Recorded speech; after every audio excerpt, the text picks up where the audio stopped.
Rudraksh as a seed, this tree mainly grows at certain altitude.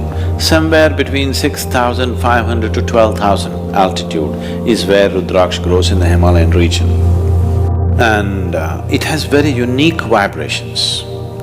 If you hold a Rudraksh upon anything which is positive in nature, it will naturally go clockwise. If you hold it on something negative, it will go anti-clockwise. If you hold it on something neutral, it will swing like a pendulum. I want to show you what it does, okay? This is just paper, all right? You know about this Rudraksh going clockwise, anti-clockwise, something? Okay. You must tell me which way it's going.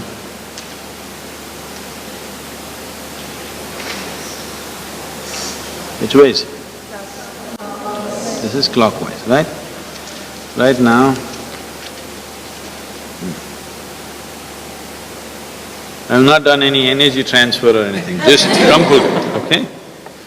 Just crumpled it. Just watch this.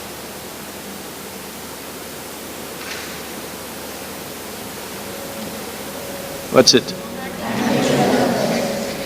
So, I don't know if they told you, I'm sure your parents must have told you, your clothes should be properly folded and kept, your bed clothes should be properly folded and kept. This is the difference it makes in your life.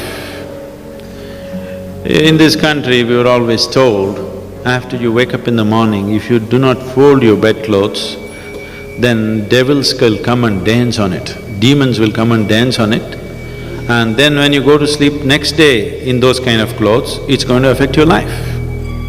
And that's just a dialectical way of expression, and it's true. What we call as a devil or demon is a negative form of life. What we call as a divine is a positive form of life. That which sustains you, that which enriches you is divine. That which affects you in a negative way is the demon. So just this paper, if you just crumple it and keep it, it attracts the negative form of energy. If you keep it properly folded, it becomes positive. This is why from everything to everything, how the house should be, where you should place what. If… I don't know, these days it's all going away, we are going by modern aesthetics. Otherwise, if my grandmother was here, everything where what should be what, everything should be in a particular way. In the house, if you go probably, if your mother comes from a traditional background, in the kitchen if you go, always salt and tamarind will be kept together, never separately. Do you know this? Is it so? Still maintained?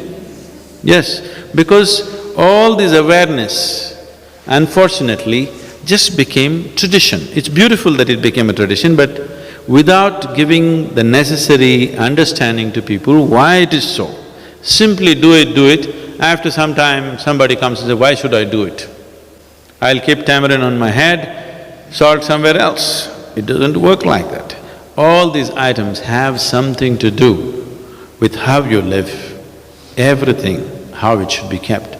So the whole science of seeing how this human being can function at its maximum vibrance, even a simple peasant in this country knows about it without knowing about it. You know, he does not intellectually or consciously know about it, but he just knows this is how it must be done. Because the whole system of yoga was made into a cultural format and given to people because people saw the impracticality of teaching every aspect to every human being on the planet. So just make it culture and leave it to them. I want to see that for the next few generations later, as mothers would teach people, children to brush their teeth, yoga will just happen in their lives. This was so earlier. Earlier, Agastya Muni did this to the whole of southern peninsula, that in every home, everybody has an understanding of how to allow this being to attain to his full potential. So these things were made aware of, a simple thing like this. Many of you are already doing asanas for at least 6 months now, you could experience this. You keep 2 shirts, okay? one shirt you do like this, both washed clean ones. Do like this and keep it for 3 days, another one neatly fold it and keep it there. After 3 days, wear one, close your eyes and feel it, wear the other, close your eyes and feel it, just see how it feels. They're very different. So every aspect was brought into life. So what you see as this culture, because this is a land without God, this is a land without religion, this is just a certain science transmitted as culture. Because of various distortions, that science has become all distorted. Putting it back is not easy to the whole society. We want to put it back at least into a few people, hoping that they will be able to impart it to the rest of the larger society sometime in future. If we produce 1,000 people who really perceive, understand and live that way, I'm sure these 1,000 people can impart it to 1,000,000 people. Those 1,000,000 people can do it to many more people. And they may produce many, many more people who are capable of receiving this, and things may happen.